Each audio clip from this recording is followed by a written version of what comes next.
फ़ैसले जो हैं वो किए गए हैं और उन फ़ैसलों की तफसील जो है वो मैं उससे आपको आगाह कर देता हूँ। सबसे पहले तहरीक इंसाफ जो सिंध के अंदर जो जिस तरीके से इलेक्शंस हुए हैं, जिस तरीके से धांधली की एक नई वहाँ पे मसालें कायम कर दी गई हैं, हम इन नताइज को, इन इंतखाबात को मुस्तरद करते हैं और हम ये मुतालबा करते हैं कि इन इलेक्शंस के ऊपर एक मुकम्मल तहकीकात कराई जाए। जिस तरीके से इन इंतखाबात में सरकारी वसाइल इस्तेमाल किए गए, जिस तरीके से इंतखाबात को पहले तो डिले किया गया, फिर वोटिंग की शरह को कम करने के लिए आपने देखा कि एक बाकायदा मनसूबाबंदी के तहत वज़ीर दाखिला राना सनाउल्लाह ने और ख़ुद पीपल्स पार्टी की हुकूमत ने बार बार कराची के शहरियों को ये कह के इन इंतखाबात से दूर रखने की कोशिश की कि यहाँ पे तो धमाके हो सकते हैं, हमारी अमन अमान की सूरत हाल ही बहुत ख़राब है। अब अगर जो हुकूमतें हैं अगर वही अपने शहरियों को डराने पे आ जाएं और ये बताने पे आ जाएं कि आपने घरों से नहीं निकलना, तो जाहिर है कि वोटिंग की शरह मुतासर होनी थी और वोटिंग की शरह उससे मुतासर हुई। और इसके बाद जो जिस तरीके से फॉर्म्स की तब्दीलियाँ हैं वो अब सारी वीडियोस आपके सामने हैं, आपने ख़ुद देखा है कि किस तरीके से यहाँ पे ये कराची के जो इंतखाबात हैं उनको मुतासर किया गया, किस तरीके से कराची के इंतखाबात जो हैं उनको एक मजाक बनाया गया। इसको हम जो है वो मुस्तरद करते हैं। और आपने देखा कि कम अज़ कम 3 दिन कराची ही के इंतखाबात के नताइज नहीं आ सके। वो नताइज इसलिए नहीं आ सके और आज पाकिस्तान के लोगों को ये बात अच्छी तरह समझ आ गई हो गई कि क्यों इलेक्शन कमीशन EVM की मुखालफत कर रहा था, क्यों एक पूरी लॉबी जो थी उस वक़्त की एस्टेब्लिशमेंट और उस वक़्त जो नून लीग और पीपल्स पार्टी क्यों ये कह रहे थे कि आप इलेक्ट्रॉनिक वोटिंग मशीन्स ना लेके आए। क्योंकि अगर आपके पास इलेक्ट्रॉनिक वोटिंग मशीन्स होती जो हमने बना ली थी और हम कह रहे थे इलेक्शन कमीशन को कि आप अगले इलेक्शन जो हैं वो EVM के ऊपर लेके जाएं, अगर आप EVM के ऊपर होते तो आपके नताइज तो अगले आधे घंटे में आ जाते और फिर आप वोट टैंपरिंग नहीं कर सकते, फिर आप फॉर्म टैंपरिंग नहीं कर सकते। और ये एक दफ़ा फिर रिमाइंडर है कि किस तरह से इन्होंने एक इलेक्शंस को रिग करने के लिए इलेक्ट्रॉनिक वोटिंग मशीन नहीं आने दी। इसके बाद मैं आपको बता देना चाहता हूँ कि आज जो है अब से कुछ देर के बाद खैबर पख्तूनख्वा की असम्बली की तहलील जो है वो हो जाएगी और खैबर पख्तूनख्वा की असम्बली की जो तहलील की समरी है वो अब से कुछ देर के बाद खैबर पख्तूनख्वा के वज़ीर आला गवर्नर साहब को भिजवा देंगे।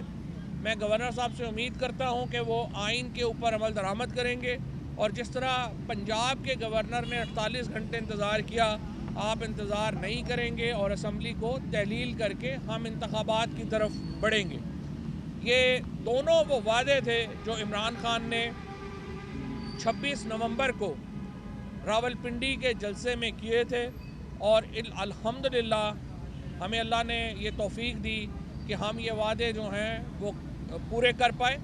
पाकिस्तान के अंदर तो आपको पता है क्लर्क की नौकरी कोई नहीं छोड़ता, उसके लिए जो है, और आपको पता ही है जो एक्सटेंशनों के लिए जो जो कुछ होता है, ये इमरान खान और तहरीक इंसाफ है कि जिसने 2 हुकूमतों को ठोकर मारी और कहा कि हम अवाम के पास जाएंगे वोट लेने, और ये तहरीक इंसाफ का एतमाद ज़ाहिर करता है अवाम के ऊपर। ये तहरीक इंसाफ के उस कॉन्फिडेंस की अलामत है जो हम पाकिस्तान के अवाम के ऊपर रखते हैं और जो सपोर्ट पाकिस्तान के अवाम में इस वक्त तहरीक इंसाफ की है, ये उसका एक इजहार है।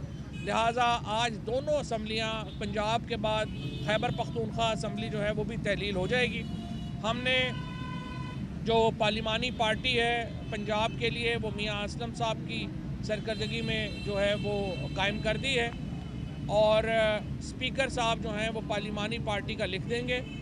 जो अभी अभी मुझे पता चला है कि नाम जो आए हैं हुकूमत की तरफ से, मुझे नहीं लगता कि वो कोई संजीदा नाम है, वो तो ज़ाहिर है एक मजाक ही है अगर उन्होंने यही नाम दिए हैं जो ज़ाहिर अभी हमें नहीं कम्युनिकेट हुए। हमने जो नाम दिए थे वो संजीदा नाम है और हम समझते हैं कि आप उन नामों के ऊपर इत्तफाक़ राय होना चाहिए। आज मैं पहले इंटरव्यू सुन रहा था मलिक अहमद साहब का, उन्होंने भी कहा कि जो पीटीआई के नाम है वो संजीदा नाम है और उनमें फ्लेक्सिबिलिटी हो सकती है। मेरी नज़र में मैं अब भी दरख्वास्त करूँगा नासिर खोसा साहब से कि वो अपना फ़ैसला तब्दील करें और इसके ऊपर ये पाकिस्तान के लिए एक उनकी कंट्रीब्यूशन होगी। आई कैन इमेजिन कि मुश्किल काम है, इसमें कंट्रोवर्सी होती हैं, सियासी कंट्रोवर्सीज़ हैं। नासिर खोसा साहब, अहमद नवाज़ सुखेरा साहब, दोनों बड़े क्रेडिबल नाम हैं। अहमद नवाज़ सुखेरा साहब ने हमारे साथ भी काम किया है और वो मौजूदा हुकूमत के कैबिनेट सेक्रेटरी हैं। सो आप इमेजिन कर सकते हैं कि वज़ीर आज़म का भी उन्हें पूरी तरह एतमाद हासिल है। और इसी तरह से नसीर साहब जो हमारा तीसरा नाम है, उनके ऊपर भी जो इस वक्त चौधरी शुजात साहब का और जो बाकी इस वक्त हुकूमत में लोग शामिल हैं, उनका करीबी उनसे एतमाद का ताल्लुक है, तो उनके ऊपर भी कोई मसला नहीं होना चाहिए। लेकिन जो दोनों ब्यूरोक्रेट्स हमने सेलेक्ट किए हैं, नासिर खोसा साहब और अहमद नवाज़ सुखेरा, पूरी ब्यूरोक्रेसी और पाकिस्तान के लोग जो हैं वो यकीनन उनकी इंटेग्रिटी के ऊपर, उनकी जो एक कद है पाकिस्तान की सिविल सर्विस के अंदर, उससे वाकिफ़ हैं। और मेरे ख्याल में वो उनमें से अगर किसी पे भी इतफाक़ हो जाए, ये बड़ा खुशाइंद होगा और हम इसके ऊपर जो है वो आगे बढ़े। इसके साथ साथ हमने आज जो इमरान खान साहब की JIT को जिस तरीके से कवर अप किया जा रहा है, उसके ऊपर सीनियर लीडरशिप ने बड़े अफसोस का इजहार किया है।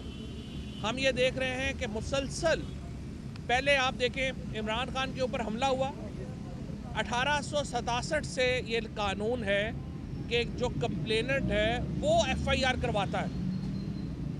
150 साल की तारीख में पहले इमरान खान और फिर आज़म सवाती के लिए ये कानून तब्दील कर दिया गया। कंप्लेनेंट को हक नहीं है कि वो FIR कराए, पुलिस खुद FIR कराने चली गई। उसके बाद JIT नहीं बनने दे रहे थे, बड़ी मुश्किल से JIT बनी। उसके बाद JIT के मेंबरान को ताकतवर हलकों की तरफ से पैगामात आए कि आपने ये करना है, ये नहीं करना। JIT वाले बेचारे जो हैं वो भाग गए।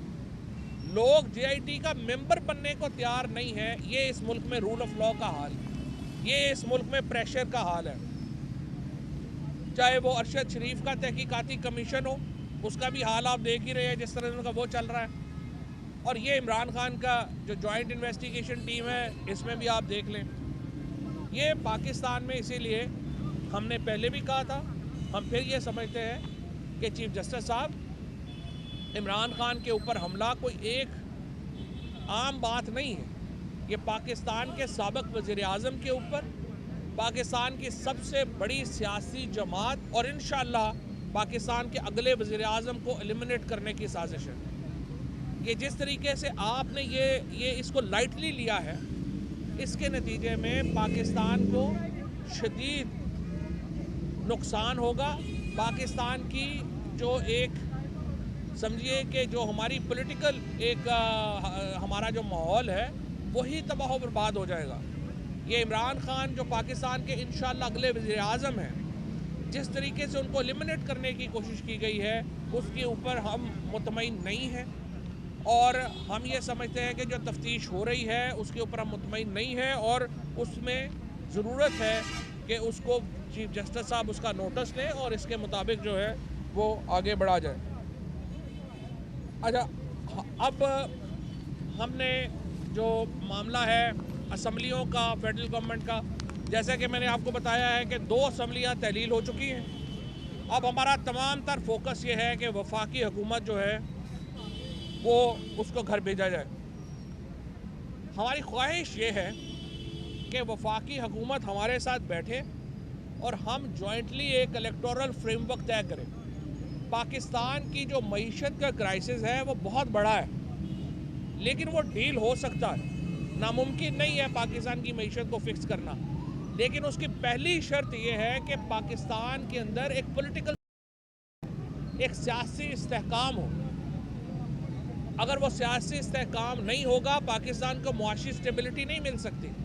लिहाजा हम ये चाहते हैं कि वफाकी हुकूमत हमारे साथ बैठे और हम एक इलेक्शन का फ्रेमवर्क तय करें। लेकिन इस वक्त की जो सूरत हाल है वो ये है कि वफाकी हुकूमत के लोग बज़िद हैं कि वो इलेक्शन नहीं कराएंगे। दूसरी तरफ सूरत हाल ये है कि असम्बलियों के अंदर हमारे इस्तीफ़े मंजूर नहीं किए गए और अब भी तहरीक इंसाफ की जो पार्लिमानी पार्टी है, हाई कोर्ट का जो इस्लामाबाद हाई कोर्ट का फैसला है उसके नतीजे में इस वक्त सबसे बड़ी जो अपोजिशन की जमात है वो फिर पाकिस्तान तहरीक इंसाफ है। लिहाजा हम परवेज़ खट्टक साहब की सरबराही में हमने एक कमेटी तश्कील दे दी है जो कि स्पीकर के पास जा रही है और हम उनसे ये कह रहे हैं कि leader of the opposition, parliamentary leader और उसके साथ जो पब्लिक अकाउंट्स कमेटी है, ये 3 जो ऑफिसेज हैं ये तहरीक इंसाफ के मेंबरान को दिए जाएं और उन्हें जो है वो नॉमिनेट किया जाएगा इन 3 ओहदों के लिए। और उसके बाद इंशाल्लाह हमें पूरी उम्मीद है कि वफाकी हुकूमत को जो गिराने का अमल है वो भी चंद ही हफ्तों में हम मुकम्मल कर सकेंगे। और इससे पहले मैं दोबारा ये कहता हूँ, हम गिराना नहीं चाहते, हम चाहते हैं आप हमारे साथ बैठ के इलेक्शन का फ्रेमवर्क तय करें, लेकिन अगर आप नहीं मानते तो फिर देखिए पाकिस्तान से आगे तो कोई भी नहीं। हमें पाकिस्तान के लिए जो है इंशाल्लाह इस हुकूमत को घर भेजना होगा और पाकिस्तान में इलेक्शन जो हैं वो 90 दिनों से एक दिन भी आगे नहीं होने चाहिए। हम इलेक्शन कमीशन से मुतालबा ये करना चाहते हैं कि 90 दिन तो मैक्सिमम टाइम है।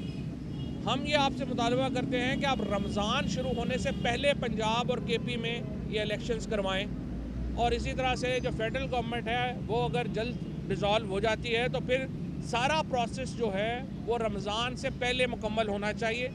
आज तक पाकिस्तान में सारे इलेक्शन जो हुए हैं वो 60 और 76 दिनों के दरमियान में हुए हैं। 35 दिन मिनिमम रिक्वायरमेंट है आपकी इलेक्शन के कैंपेन की।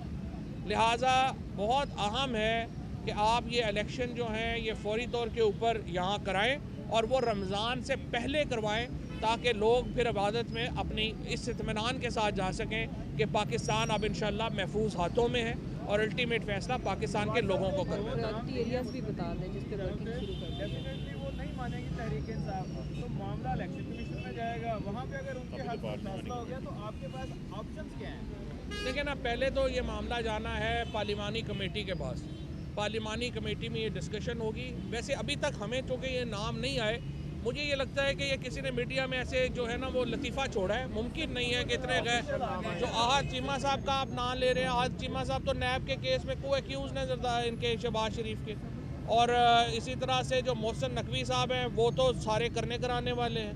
सो ये लोग तो वैसे नॉन सीरियस होंगे और मेरा नहीं ख्याल कि इनके ऊपर कोई जो है वो कोई संजीदा बात भी हो सकती है। नाम तब्दील हो सकते हैं? पार्लिमानी कमेटी में नाम तब्दील हो सकते हैं। अच्छा फवाद साहब ये बताएं कि परवेज़ खटक साहब तीनों ऑटो के लिए नामजद होंगे, अपोजिशन लीडर? नहीं। अच्छा नहीं, परवेज़ खट्टक साहब को हमने ये कहा है, दो सुन लेना, परवेज़ खट्टक साहब को हमने ये कहा है कि वो अपना वो और आमिर डोगर जो हमारे चीफ व्हिप हैं, इनको हमने ये कहा है कि आप स्पीकर साहब से मिलेंगे, आप उनसे ये कहेंगे कि ये तीनों ओहदे जो हैं वो हमें दिए जाएँ। उसके बाद इमरान खान ज़ाहिर नॉमिनेट करेंगे तीनों ओहदों के लिए जो है वो होना है।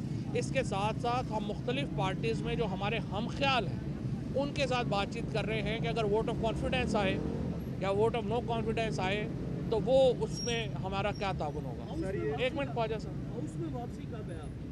इसी सेशन में जो चल रहा है? हाउस में वापसी का भी हमने फैसला नहीं किया, पहले ये तीनों ओहदे आ जाएँ फिर उसके बाद। सर ये नासिर जोहर साहब ने बात कर दी, अहमद शुकीरा साहब सर्विस में, और अब ये आ रहा है कि नसीर अहमद खान साहब के पास डुअल नेशनलिटी है तहरीक इसके पास जो आपका तीसरा नाम। नहीं, पहली बात तो आप देखिए आर्टिकल 224 अगर आप पढ़ लें साथ, उसके अंदर जो क्वालिफ़िकेशन हैं केयर टेकर की वो सिर्फ एक है और वो ये है कि chief minister of leader of opposition का कंसेंसस होना ज़रूरी है। जो डुअल नेशनलिटी वाला बंदा जो है वो भी बन सकता है और जो सर्विस में है वो भी बन सकता है, लेकिन अहमद नवाज शुकीरा साहब ने फैसला किया है कि वो जल्द रिटायरमेंट जो है वो इससे पहले ले लेंगे, लेकिन इसलिए वो जो क्वालिफ़िकेशन पार्ट है वो उन पर अप्लाई नहीं होता।